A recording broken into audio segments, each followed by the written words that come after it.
It's What to Say Wednesday, and today we're digging in to what you say when your client says, "This is nothing new." Stay tuned. Welcome to the Client Whisperer Show. I'm your host, Tony Banta, and I am the Client Whisperer. I've spent over a decade running multiple 6- and 7-figure client businesses, and I've learned that the secret to success in a client business comes down to one thing: leadership. Bad client behavior is the enemy, and with the right curriculum, infrastructure, and mindset, you can lead your clients to great success and scale your business the easy way.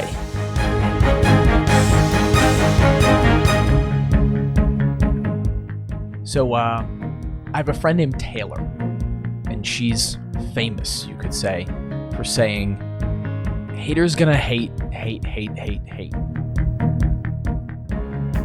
Clients sometimes do this. We talk frequently in some of our solo educational episodes around this idea of the whole strata of clients, the full spectrum, if you will, of clients that are going to come into all of our programs, whether it's a coaching consulting program or whether they're an agency client. The reality is every client is not made the same. And we might miss the forest through the trees sometimes, or miss the trend or the groups because we're focused on the individual. But when we look at the array of all of the clients that we have over time, and we've looked at this with many, many clients, what we see is that there's always groupings that usually match the same percentages. You have 10 to 20% of clients on the low end, where it's very difficult to help them get results. You have 10 to 20% of clients on the high end, where they're going to do great almost no matter what we do. And then we have the messy middle. We have the people in the middle. So certainly a percentage of people who are going to throw shade, if you will, with a question like, "This is nothing new." Some of those are going to be in the lower performing clients. Some of those are going to be people who are highly educated, highly critical. They have seen a lot, and they're looking at it saying, what that's really saying when they say that is, I don't think this is going to work. I don't think this is significantly different enough from what I've seen or done before. And that's really valuable. That's really valuable to know that that's what they're thinking.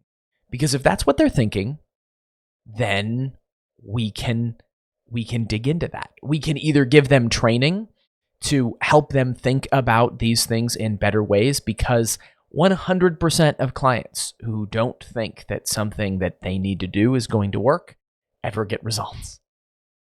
It's true. Skepticism can be a great thing. It can be super healthy. But we're talking about something other than skepticism. We're talking about, I don't think that this is sufficiently different than the last thing that I tried to do. I don't think that this is going to work.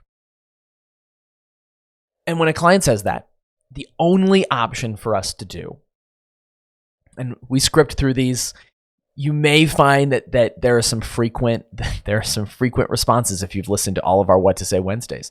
If not, I definitely recommend going back and checking some of them out, because it will make you a better leader of your clients.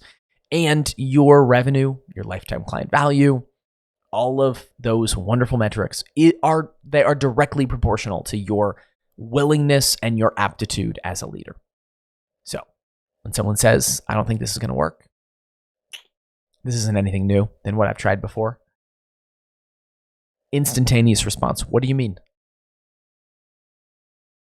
They might come back with something of, "Well, you're asking me to do X, Y, and Z. That's exactly what the old gal said to do." How is this any different? Did they have the same 5-step process? I'm trying to understand what you're getting at. Did they have the same process? Are you clear on why what you tried before didn't work?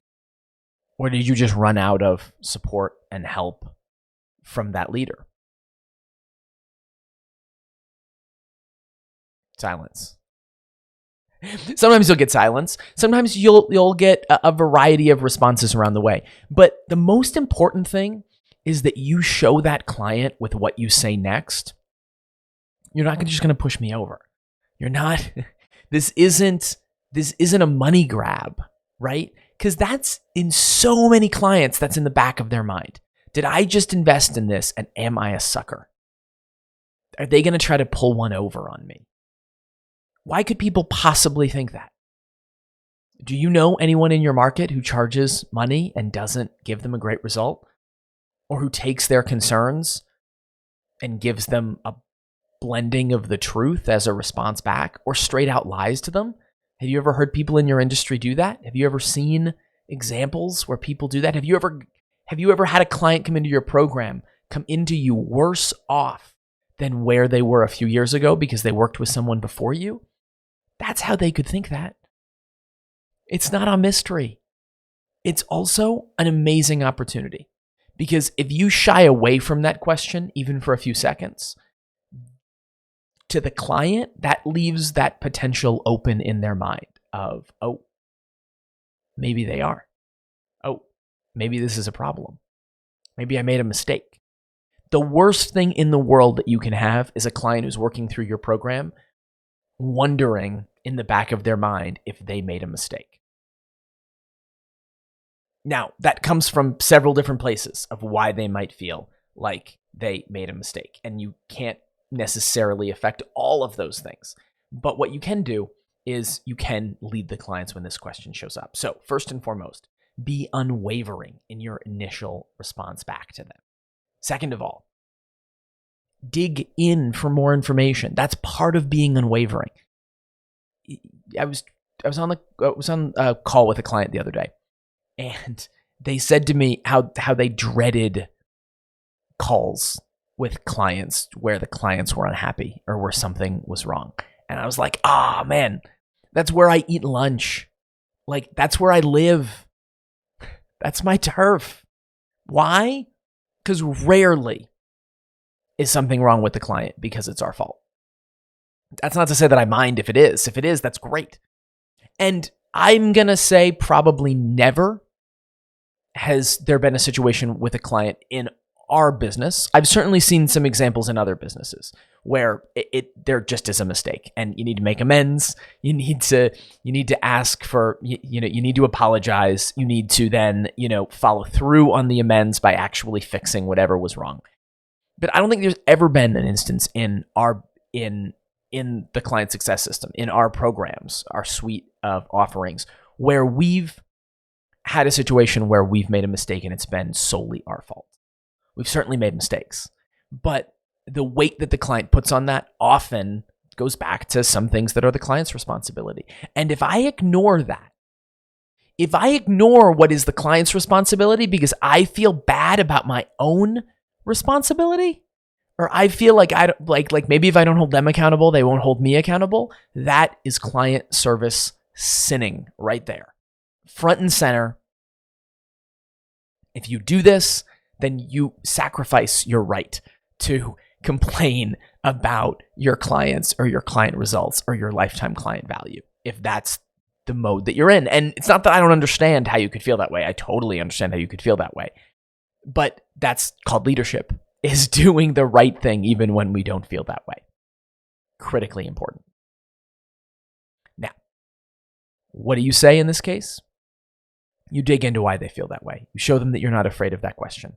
You show them the areas where this is different, what you're asking them to do than what has been there before. Usually it's a matter of, look, we need you to do these things. We need to go through these things so that we can get enough information to roll into the next phase of the program where you're going to experience results. And if somebody did that before, I'm very sorry, and it proved to be wrong. I am sorry as somebody in this industry who wants to see you happy and successful, but they're not us. And I need to ask you, and this is the key sentence right here, I need to ask you for your permission, for your affirmation that you're going to let that go. Because your chance of being successful in this program, if you're holding on to what didn't work before, is really low. Do you think that you can be willing to do that? If they're the least bit hesitant, take them back to their why. Take them back to why they signed up for your program in the first place. Was it that they wanted to grow their business, that they wanted more balance in their life, that they wanted to be healthier, that they wanted to stop having everything feel so hard? Take them back to those reasons and then say, in service of this end, in service of getting you, use their words right back at them, in service of helping to get you these words that you used to describe what you wanted. Are you willing to at least let go of that temporarily? And we'll come back to this in a few weeks and we'll see if you feel any different. Because if we come back in a few weeks and you're not doing anything different, then the results are almost certainly going to be the same. Are you willing to try that? Are you willing to try something? Are you willing to try this? Try something different? By then, they're probably saying yes. If they're not, well, that's the topic for another What to Say Wednesday. I'll see you next Wednesday, and I'll see you on Friday for another educational episode. Can't wait. See you soon.